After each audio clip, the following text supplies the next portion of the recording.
Россия, как царская, так и советская, всегда уделяли внимание курдскому народу, поскольку он оказался самый обездоленный, не имел и не имеет своего собственного отдельного государства. И вот иракские курды, есть сирийские, турецкие, иранские.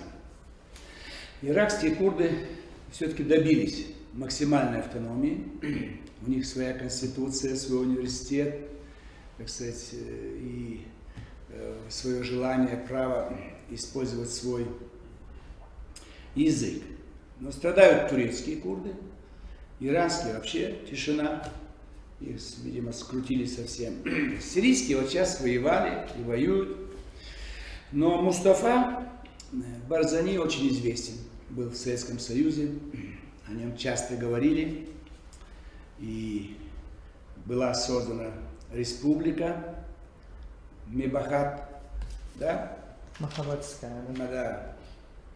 Значит, Мехабадская республика, 45-46 год. Как раз я родился, он уже стал во главе Демократической партии Курдистана. Но нам пришлось уйти оттуда, из Северного Ирана, и поэтому республика не устояла. Ну и потом, в 70-е годы, Советский Союз активно помогал и рабочей партии Курдистана, это Турции, и Мустафе Барзани, иракские курды. И Мустафа очень много сделал. Были созданы, в свое время он прорвался в Советский Союз, человек 500 с ним было, после подавления Мехабадской республики, созданной курдами. Он учился, его молодые соратники окончили советские военные училища, офицерами были. И вот Пешмерга, народная курдская милиция, как раз была создана вот тогда, в 70-е годы, когда мы как раз в Афганистан потом вошли, но это было еще до 79-го, ибо он умер 1 марта 79-го года. И он является видным лидером, деятелем, значит, политическим деятелем, видный лидер национального освободительного движения. И в Ираке, ну и в целом, практически на Ближнем Востоке. И сегодня его сын тоже возглавляет часть иракского Курдистана. Но вот те наиболее боевые отряды Пешмерга, это созданы теми офицерами-курдами, которые прошли подготовку в советских военных училищах.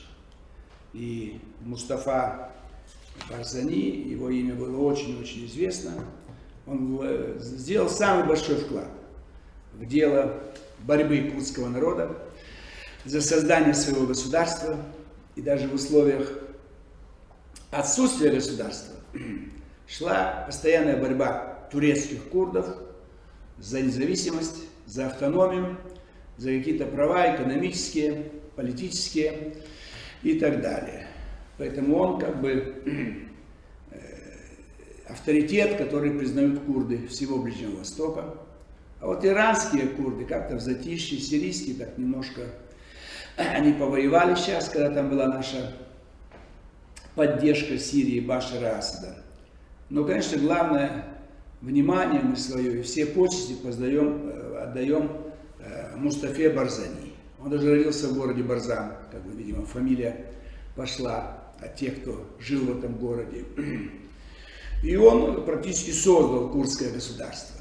Единственное, его никто пока не признал, а вот, скорее всего, Ирак разделится, будет отдельно шиитская часть, отдельно суннитская часть, и иракский Курдистан станет независимым, возможно, объединиться с сирийскими курдами, в перспективе и с турецкими.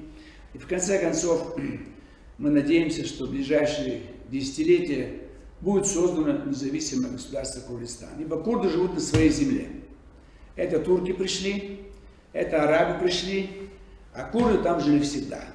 Им некуда уходить, и они не должны уходить. Армяне тоже жили там у себя, Ереван, древнее армянское государство. Но те же армяне разбросаны были и по Турции, и по Сирии, и курды спасали армян во время турецко-армянской резни. Поэтому Мустафа Барзани внес большой вклад, его все знают на Ближнем Востоке, в Европе, у нас в России. И он прожил очень такую знаменательную жизнь. И вся она была отдана борьбе курдскому народу за национальное освобождение, создание собственного государства, за счастье курдского народа. Ну, тоже вот, в период Брежневской эпохи отношения были очень разносторонние. Мы полностью поддерживали курдов. За это на нас обижалось руководство Турции, Ирака, Сирии, Ирана. Но они были некоторые под влиянием США, Британии, Франции и так далее. Поэтому мы единственные, кто поддерживал курдов. Ибо турки не хотели давать никакой автономии. Но в Ираке Мустафа Барзани все-таки добился. Самые большие права у иракских курдов. И здесь сыграл свою роль Советский Союз. И Мустафа Барзани много раз приезжал, видимо, имел награды от советского руководства и был самым авторитетным лидером курдского национально-освободительного движения. И все знали в СССР. Мы были студентами, школьниками, все знали Мустафа Барзани, курд, иракский, Курдистан. Поэтому отношения были очень тесные. Потом, может быть, американцы попытаются на себя перетянуть часть курдов. Турки там вмешивались в дела иракского Курдистана. Саддам Хусейн пытался как-то их чем-то задобрить или запугать, или какие-то элементы насилия. Но самые хорошие отношения в период нахождения у власти Мустафа Барзани это были с Советским Союзом. Ему за это спасибо. И Советский Союз максимум оказал помощи иракским курдам.